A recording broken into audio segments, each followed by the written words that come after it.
politicized Islam. US officials say they believe that given the weapons used, anti-aircraft weapons and rocket-propelled grenades, the attack has been orchestrated in advance. September 17th. Occupy Wall Street marks its one-year anniversary with a demonstration at the New York Stock Exchange. Protesters attempt to block access to the New York Stock Exchange, and 185 arrests are made. Rallies are also held in other parts of New York City and in more than 30 cities around the world. September 18th. The teachers' strike ends and students in the country's third largest school system return to school after 7 days. The strike ends when 800 union delegates vote to suspend the strike and agree on a contract.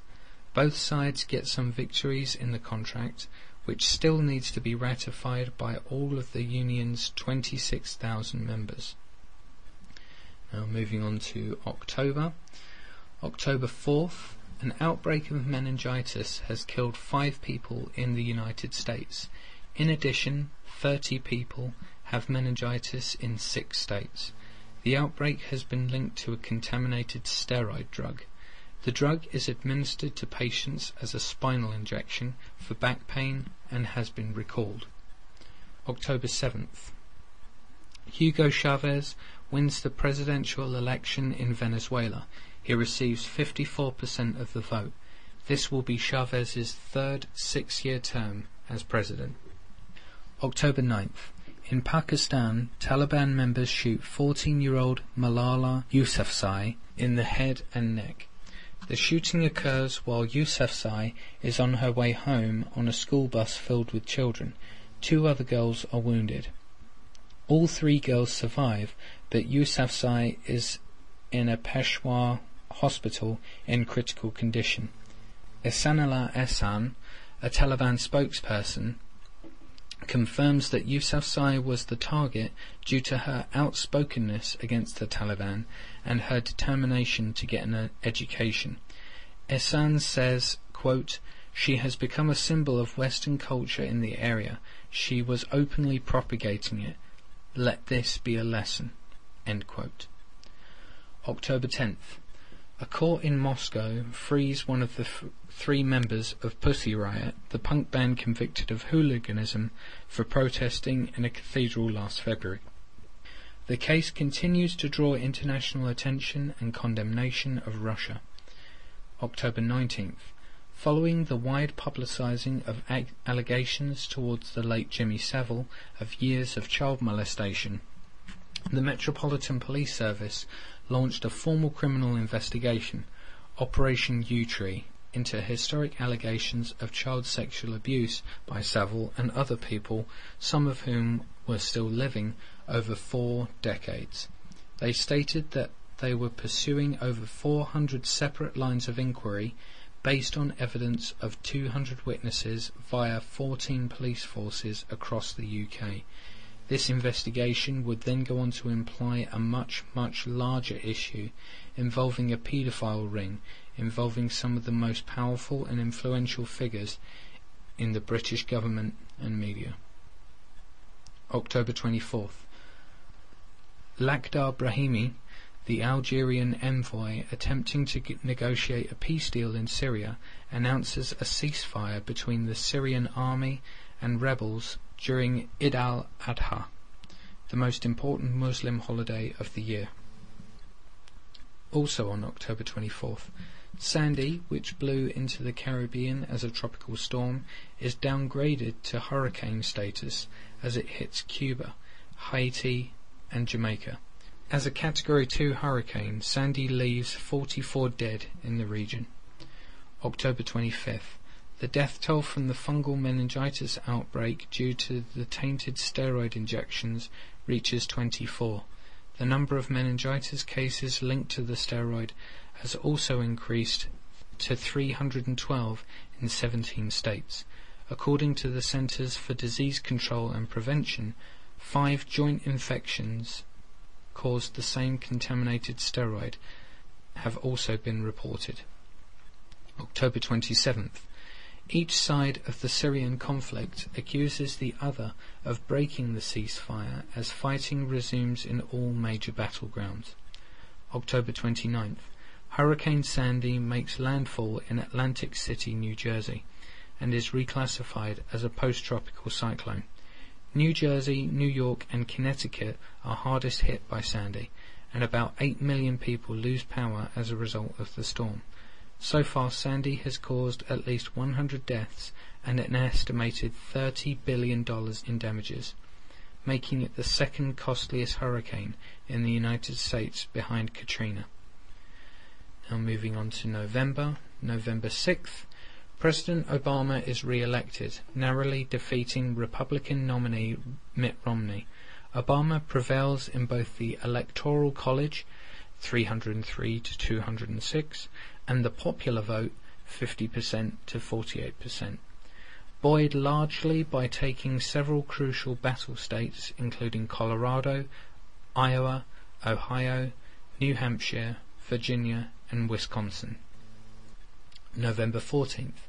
In one of its biggest attacks on Gaza since the invasion 4 years ago, Israel launches an aerial attack and hits at least 20 targets. One of the targets is Hamas military commander Ahmed al-Jabari.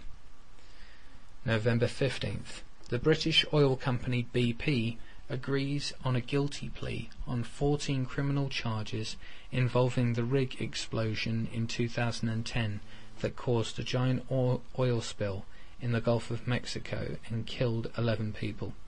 BP also agrees to pay $4.5 billion in fines and penalties.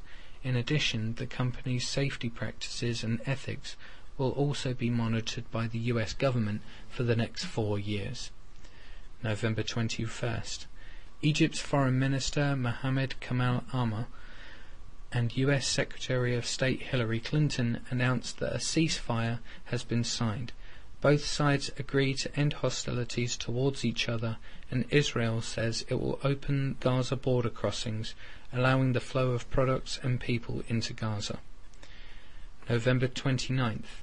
The United Nations General Assembly approves an upgrade from the Palestinian Authority's current observer status to that of a non-member state. The vote comes after Palestinian President Mahmoud Abbas speaks to the General Assembly and asks for a birth certificate for his country. Of the 193 nations in the General Assembly, 138 vote in favour of the upgrade in status.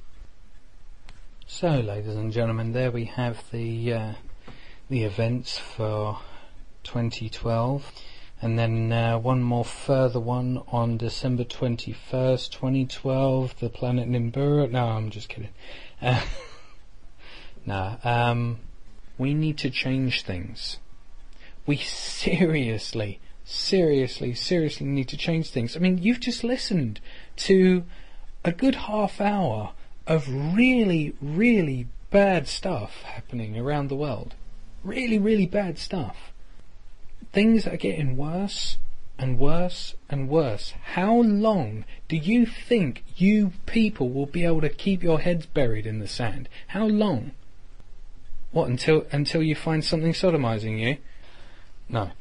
The time has come for us to actually stop kidding ourselves and realise that we have to make this world a better place. We really have to. There is no choice. We simply have no choice. We have to make this world a better place. Because what's the alternative? What's the alternative to allow this world to get even worse? I mean, the amount of posturing that the United States is doing right now, they are begging for a war with Iran. They are begging for a war. And I'll tell you what, if war breaks out between Iran and the United States, that is going to be World War III. I'm sorry to say it. It's going to be nasty, and it's probably going to be the end for most people. Okay? And personally, I don't want that to happen. I know it may sound selfish of me, But personally, I don't see how me not wanting war because it could kill all life on Earth, I don't see how that can be considered selfish. How can it be? It can't. So, for one thing, I recognise that we need to change. And we need to recognise that we need to change. The only thing is that we're so duped into this system that we think that it actually has some relevance. We think that it has some validity. We think it has sustainability. It simply doesn't.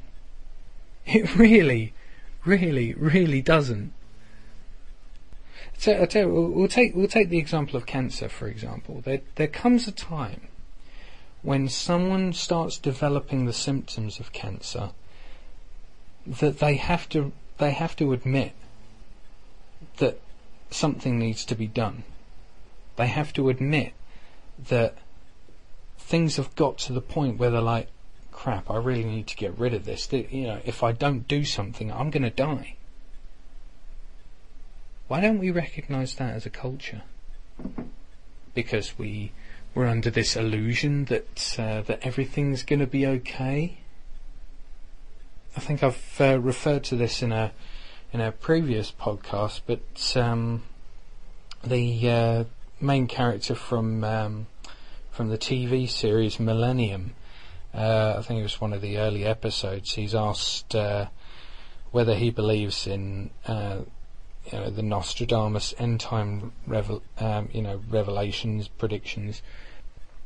He simply says they believe we can't just sit back and hope for a happy ending. And that's true. We can't just rest on our laurels. We can't just say, oh yeah, think things might be bad, but they're gonna get better. I mean, George Osborne, he's releasing a new budget for austerity. It's going to be sorted out by 2018. And what the hell are these people thinking? Seriously, there is no way that any debt is going to be paid off as long as we keep living within a monetary system. I mean, sure that there's a good chance that it could be paid off, but we will have to do it Iceland style, okay? For those of you who, that might come completely out of left field for some of you. Iceland? Well, what the hell has happened with Iceland? Have you ever wondered why they haven't turned up in the news? Have you ever wondered why the mainstream media don't talk about Iceland at all? Because they've actually taken the intelligent approach to debt repayment. They've actually taken the intelligent approach to managing their economy. 100% of their electricity means are done through renewable technologies. 100%. Do you think we might, maybe, I don't know, need to learn from these people? Do you think maybe there's something that we're doing in our own monetary economic sense that isn't working? Do you think there might be something that they're doing that we should be doing? Maybe. Granted, I don't think hanging the bankers will do anything, but as a symbol of resistance and apotheosis against the current financial model, then that has a certain gestural validity. But no, it's about reclaiming our sovereignty. It's about realizing that we live on a finite planet with finite resources, and having a model based on a fantasy of infinite growth and infinite consumption is not going to work.